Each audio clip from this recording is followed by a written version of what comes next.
Voilà à peine 15 jours que les messes ont pu reprendre.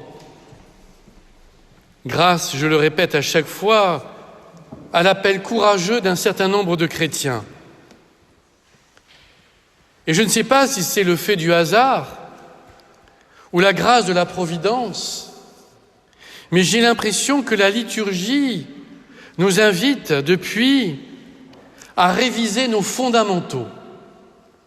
Fondamentaux que nous avons pu oublier, non pas durant la période de confinement, mais depuis des années. Car en spiritualité, l'un des plus grands dangers est justement l'habitude. Et comme le dit Peggy, la grâce glisse sur une âme habituée. Alors oui, alors que tout commence, nous sommes invités à revoir les fondements de notre foi, les fondements de notre vie chrétienne. Et cela a commencé la semaine dernière avec la Pentecôte, le don de l'Esprit Saint à l'Église. Cet esprit sans lequel les apôtres seraient restés au premier étage par crainte des Romains. C'est l'Esprit Saint qui leur a donné l'audace de sortir et d'aller témoigner de Dieu au péril de leur vie. Et aujourd'hui, nous avons la grâce, en présence de cette relique de la Sainte Croix, de fêter la Sainte Trinité. Ce n'est pas un concept, ce n'est pas un point d'étude théologique. On ne parle pas de la Trinité, on la vit, on la respire. Et nous sommes appelés à la vivre et à la respirer parce que nous avons été baptisés au nom du Père, du Fils et du Saint-Esprit, et que cela n'a rien de théorique. Le livre de l'Exode nous invite, dans le cadre de la relecture de notre foi, à affirmer avec force que Dieu est tendre et miséricordieux, qu'il est lent à la colère, plein d'amour et de vérité. Il est fondamental de le rappeler, parce qu'encore aujourd'hui, certains pensent que le Dieu des chrétiens est un Dieu terroriste, qui n'attend qu'une seule chose, que nous péchions pour nous punir. Et c'est pourquoi nos églises se vident progressivement. Nous avons pu, nous chrétiens, à travers les siècles, par nos paroles, par nos pensées, par nos actes, donner au monde une image pervertie de Dieu. Le Dieu des chrétiens est tendre et miséricordieux, lent à la colère, plein d'amour et de vérité. La question qui se pose alors, et nous, sommes-nous tendres et miséricordieux? Sommes-nous lents à la colère, pleins d'amour et de vérité? Je laisse à chacun d'entre nous le soin de répondre. Un autre point important, capital, Moïse s'inclina jusqu'à terre et se prosterna. Aujourd'hui, les chrétiens sont pleins d'arthrose et la position à genoux ou le fait de s'incliner apparaît comme un signe de faiblesse. Dans la plupart des églises, la lampe à côté du Saint-Sacrement est décorative. Personne ne s'agenouille, ou très peu, devant le Saint-Sacrement. Et je vous avais dit en janvier dernier combien j'avais été choqué lors de mon passage à Rome du manque de respect des chrétiens dans les églises, du manque de respect des chrétiens quand le pape a béni la foule, le Saint-Sacrement à la main, et que personne ne s'est mis à genoux. Étonnant, notre regard sur Dieu aujourd'hui. La philosophie des Lumières, où l'arthrose physique a fait son œuvre. Je pense qu'il s'agit plus de la philosophie des Lumières qui nous a contaminés au cœur même de l'Église. Le psaume nous rappelle, et nous l'avons chanté avec les sœurs, que notre vie doit être une louange à Dieu. Chaque instant, pas seulement le dimanche à la messe, le temps d'un psaume, mais notre vie doit être une louange à Dieu. Et les autres doivent pouvoir voir dans nos yeux, dans nos paroles, dans nos actes, que notre vie est donnée à Dieu. Saint Paul, quant à lui, pose les bases que nous avons là encore oubliées dans l'Église. Frères, soyez dans la joie. C'est pas gagné. Et je me rappelle d'un prêtre, lors d'une messe de Pâques, disant au bout de quelques minutes, on arrête là tout de suite. En effet, personne ne sourit. Vous faites tous la tête. Non. Nous sommes appelés à être dans la joie. Non pas une joie qui dépend de l'extérieur, mais une joie qui puise sa source dans le fait que nous avons la chance de pouvoir dire « je crois », d'avoir un Dieu plein d'amour, d'avoir un Dieu qui nous aime et qui nous relève sans cesse. Paul continue. Chercher la perfection.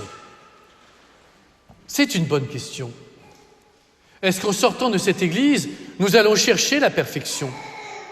Et pour nous, la perfection, c'est être saint. Est-ce que nous, aujourd'hui, posons-nous la question, nous avons envie d'être saints? Est-ce que vous avez le désir d'être dans quelques années au calendrier chrétien? Je ne vois pas vos sourires derrière les masques, mais je les devine. Mais il faut avoir envie d'être saint. Il faut avoir le désir d'être saint. Et nous devrions pleurer de ne pas l'être. Et personnellement, je suis triste et effondré de ne pas être saint.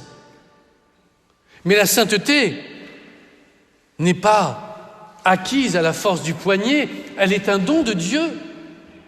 Mais est-ce que le matin, en nous réveillant, nous demandons à Dieu « Fais de moi un saint, fais de moi une sainte ». Qui d'entre nous l'a fait ce matin? Eh bien, pensez à le faire demain, ma mère. Encouragez-vous. Soyez d'accord entre vous. Vivez en paix. Mon Dieu, que nous en sommes loin. Alors que j'étais encore sur les réseaux sociaux, que j'ai quittés depuis, j'ai pu voir combien les chrétiens, même durant le confinement, se sont déchirés. Les promesses, les anti-messes, la messe de désir, ceux qui estiment qu'il fallait simplement prier devant sa télévision. Les chrétiens se déchirent, non pas depuis le confinement, mais depuis 2000 ans.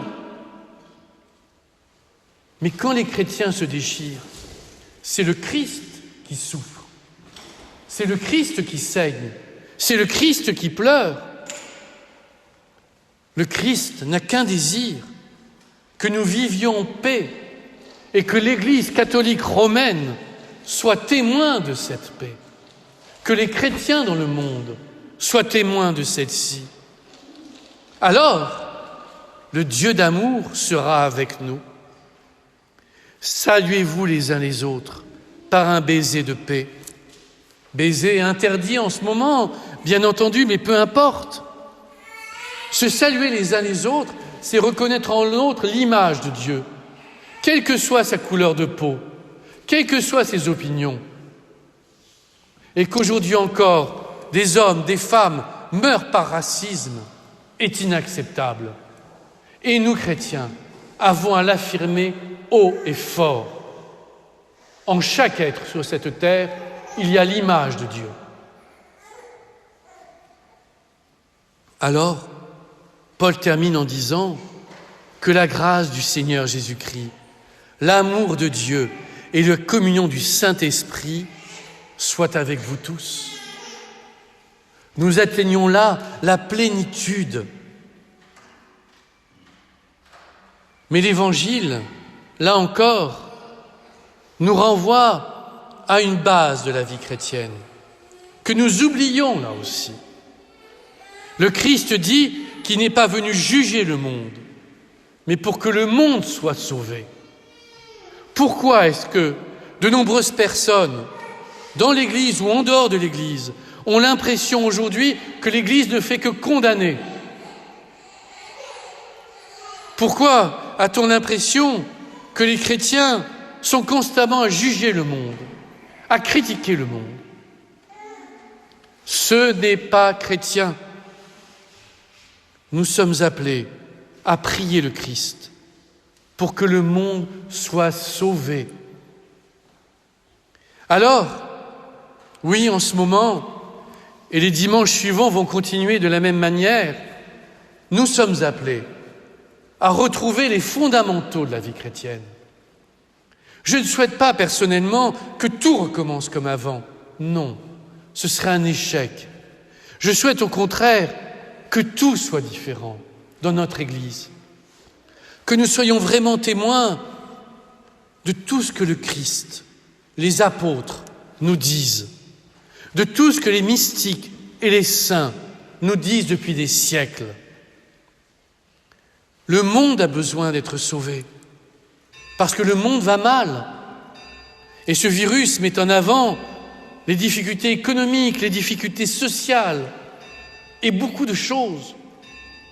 Alors nous, chrétiens, nous avons à avoir une parole forte, mais plus qu'une parole, un être, une attitude. Nous avons à devenir des évangiles vivants. Si chacun d'entre nous, là où il est, là où il exerce, là où il travaille, là où il va à l'école, est un évangile vivant, alors nous participerons à sauver le monde. Amen.